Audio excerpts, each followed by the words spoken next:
네, 국제경제부 퇴근해도 될까요? 시작하겠습니다. 오늘도 남승표 선배, 강부인 기자 함께했습니다. 안녕하십니까? 안녕하십니까.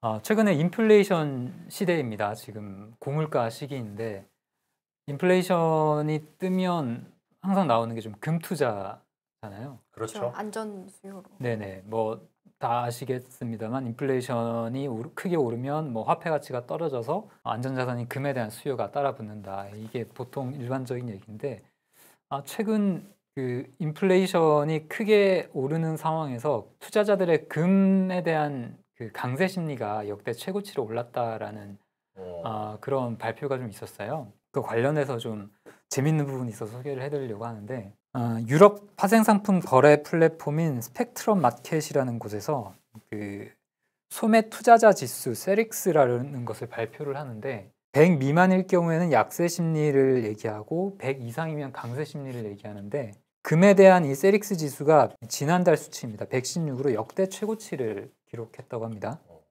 이게 이 지수에 대해서 조금 더 설명을 해드리면 유럽 금융상품 시장 거래 전반을 다 조사를 해서 강세 거래 비율에서 약세 거래 비율을 뺀 다음에 100을 더해준 값이거든요.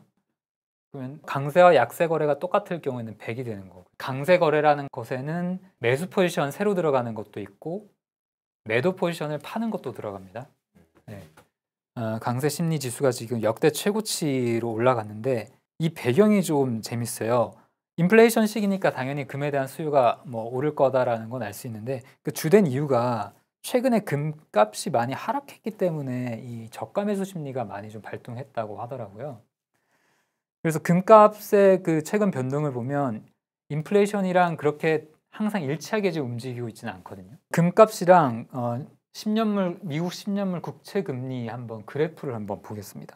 최근에 보면 작년 연말부터 파란색인 미국 10년물 금리는 계속 꾸준히 오르고 있는데 금값은 같이 오르다가 3월 초에 한번 정점을 찍고 그 뒤부터는 계속 좀 주춤한 모양새죠. 디커플링 되는 양상을 좀 보이고 있네요. 네네. 그리고 금과 그 달러 값의 그래프도 한번 볼까요? 네, 이것도 비슷한데 달러 가치가 계속 꾸준히 작년 연말부터 해서 오르는 동안에 금값은 아까 보신 바와 같이 3월 초순 한번 정점을 찍은 뒤로 최근까지 계속 지지부진합니다. 특히 한 5월 들어서 많이 좀 떨어졌어요, 금값이.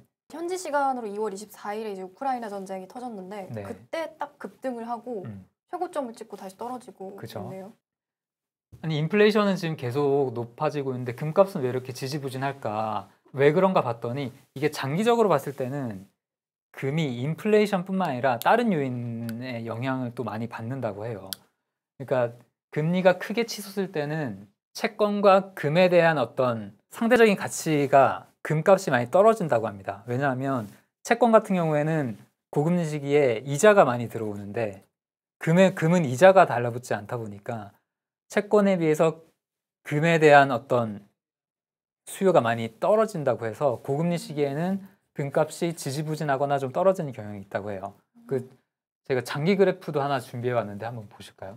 지난 한 94년부터 이렇게 최근까지의 모습인데 대체로 보면 지금 반대로 움직이고 있죠. 금리를 보면 90년대부터 최근 2020년까지 계속 내리고 있는데 금값은 한번 크게 오르고 또 조금 꺾이고 이게 좀 이렇게 별로 이렇게 상관성이 크지 않고 최근 들어서 금리가 크게 오르기 시작한 2020년 이제 초중순부터 보면 금값이 더 이상 오르지 못하고 있죠. 지지부진하고 있죠. 채권과 비교했을 때 상대적인 가치가 떨어졌기 때문에 그렇다고 합니다. 이자 지급이라는 측면에서 그런 좀 기술적인 요인이 있다고 하고요. 그리고 그 달러와 금의 장기간의 그 상관성을 한번 보면 이것은 조금 더 밀접한 역의 상관관계를 보이거든요. 그러니까 약간 그래프가 이렇게 반으로 접은 그렇죠. 것 같네요, 확실히. 달러도 안전자산이고 금도 안전자산이기 때문에 같이 움직여야 할 텐데 지금 뭐 최근에도 그렇고 계속 지금 반대로 움직이고 있는데 이 원인은 금에 대한 어떤 매매가 주로 달러로 되기 때문에 달러 강세일 때 금에 대한 어떤 체감 가격이 높기 때문에 투자 수요가 안 붙어서 그런 영향을 받는다고 합니다. 최근 보면 그래서 달러는 지금 정말 급격하게 지금 밑에 파란색 그래프가 최근에 오르고 있는데 금은 좀 지지부진하죠. 그 재밌는 게 이제 지난 5월 달에는 투자자들이 그럼 왜 이렇게 금에 대한 강세 심리가 세졌냐? 금값도 내려가 있고 인플레이션은 계속 오를 것 같으니까 그 두 개를 좀 균형 잡아서 봤을 때 인플레이션 쪽에 베팅을 하는 게 맞겠다. 그렇게 좀 투자 심리가 쏠리지 않았나 그렇게 보여집니다. 우리가 보통 이제 안전자산이라고 했을 때 이제 대표적으로 꼽는 것이 달러, 금, 그리고 미국 국채, 뭐 여기 또 뭐 엔화 같은 것도 이제 포함이 되고 하는데 최근의 시장 움직임을 보면 이 안전자산이라고 불리는 것들도 어떤 단일한 클래스로 이렇게 움직이는 게 아니라 권 기자께서 말씀하신 것처럼 이게 좀 그 내에서도 뭔가 좀 그 상관관계가 좀 다르게 움직이는 그런 패턴들이 있는 것 같아서 지금 사실 뭐 좀 안전자산 쪽으로 투자를 해야겠다라고 생각하시는 분들이 좀 이런 부분들은 상당히 좀 주의를 기울여야 되지 않나 하는 생각이 듭니다. 네.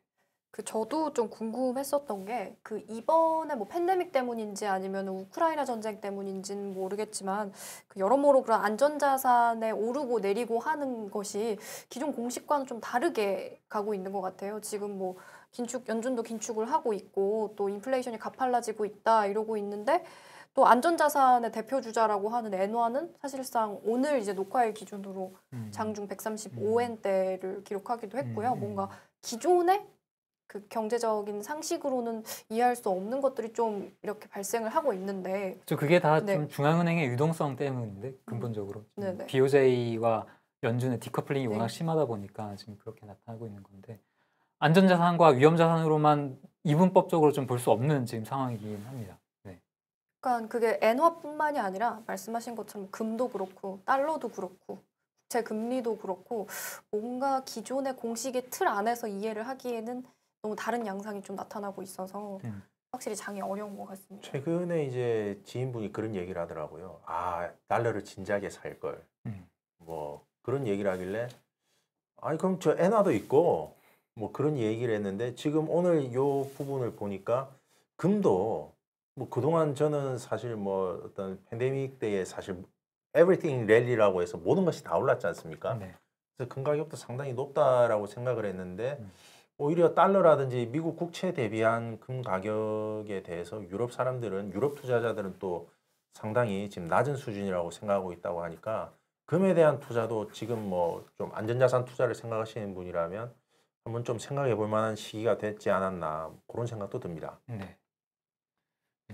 오늘은 그 최근 금값과 관련된 금리와 어떤 달러 환율과의 상관관계에 대해서 좀 재밌는 부분들을 한번 이야기 나눠봤습니다. 네, 저희는 그럼 이만 퇴근하겠습니다. 퇴근하겠습니다.